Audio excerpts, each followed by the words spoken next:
how would you detect your own inauthenticity or your own incongruence? Well, Rogers had this idea that he called subception, which was maybe something that you might regard as a sixth sense. It's sort of like propriocentric perception, and that's the perception that you have of your body as it's reacting and localized in time and space. And so it's sort of like touch, the feeling, but it's your sense of how you're reacting internally and where you are. And a lot of that is subserved by the autonomic nervous system, which is reporting to you about various states of being in your body.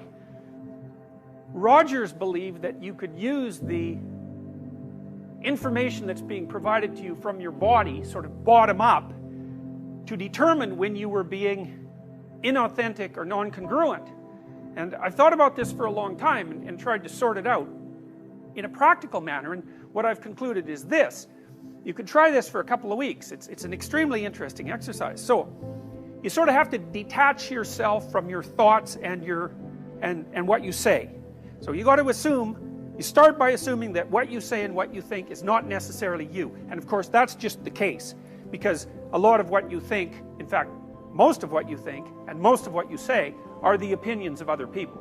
They're things you've read or things people have told you, and you know that's a benefit in some ways because you get all those thoughts that other people have spent a long time formulating, but it's a disadvantage in that it's not exactly you. Okay, so you detach yourself from that.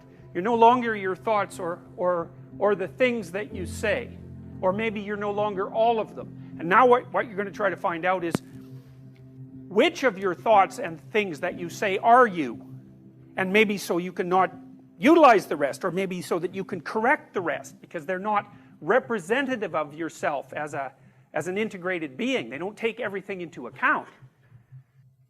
My sense has been that you can tell when you're saying something that's not authentic by feeling out whether or not it makes you weak or strong. Now, you know, sometimes when you're conversing with people, you can say something that embarrasses yourself. Now, Nietzsche said, for example, everyone has perjured themselves at least once in the attempt to maintain their good name. Something like that. It's not an exact quote, but I've got the gist of it right. So maybe you're saying things to impress someone, or you're saying things to remain part of your political group or your social group or whatever, or maybe you have attributes, personal attributes that might be positive that you're ashamed of, and so you're not going to speak about them. So there's a falseness about your self-representation. Watch for 2 weeks and see.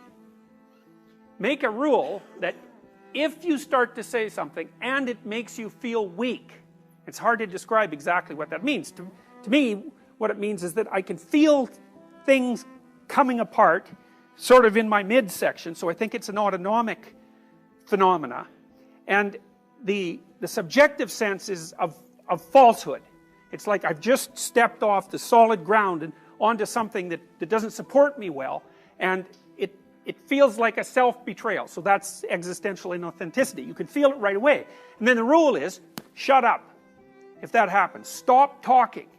And then feel around and see if you can find some words that you can say in that situation that don't produce that sensation. And it's like, you see this played out in different forms of drama. So there's a scene in The Lord of the Rings, for example, where Gollum and Frodo are going across this swamp, and the swamp is essentially full of dead souls, and they have to step very carefully in order to not fall off the track, and the stones are sort of hidden underneath the surface. And the implication there is that in order to follow a trail properly, you have to pick your ground very carefully, and you have to test it to see if it's solid, or you'll slip off into this, well, essentially what it is chaos. You'll slip off into chaos.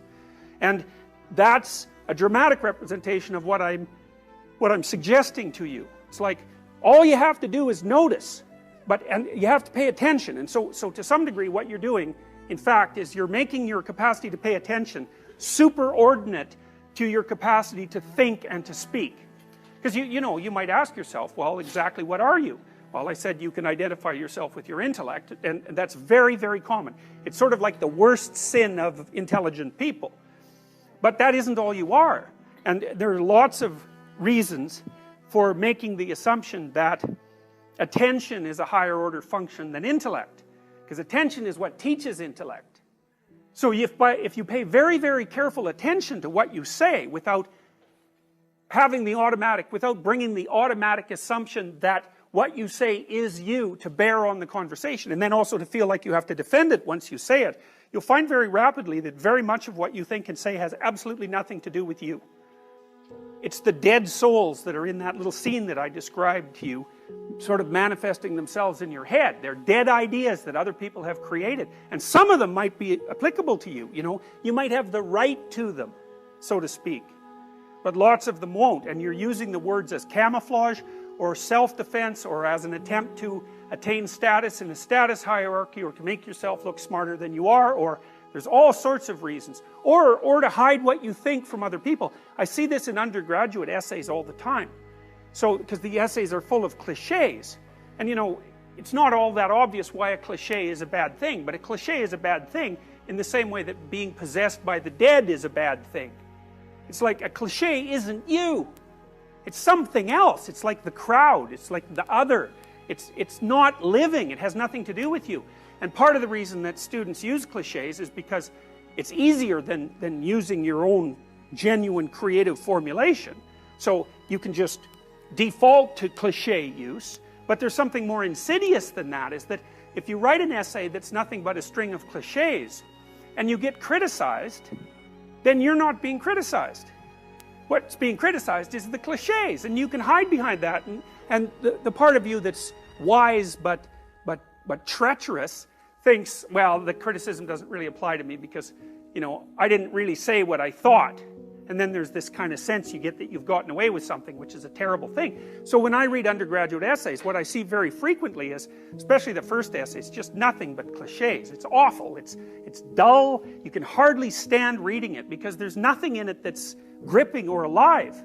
And then maybe the second essay you can see there's a layer of cliche, and then now and then the person will be brave enough to poke up a thought of their own. It'll just sort of poke up somewhere maybe in 3 pages in. It's like this little green shoot that's barely alive, and the person is brave enough to pop it up in the hope that, you know, maybe it won't get walloped down with a sledgehammer.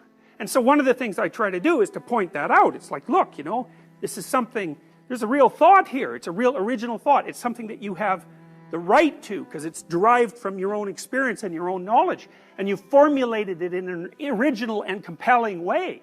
But the problem with that is that if you get criticized for that, you're just going to pull right back into your shell, right? Because that hurts, because it's actually part of you that you've exposed, and that's a terrifying thing, to expose yourself like that. But it's an absolute prerequisite to genuine communication and thought.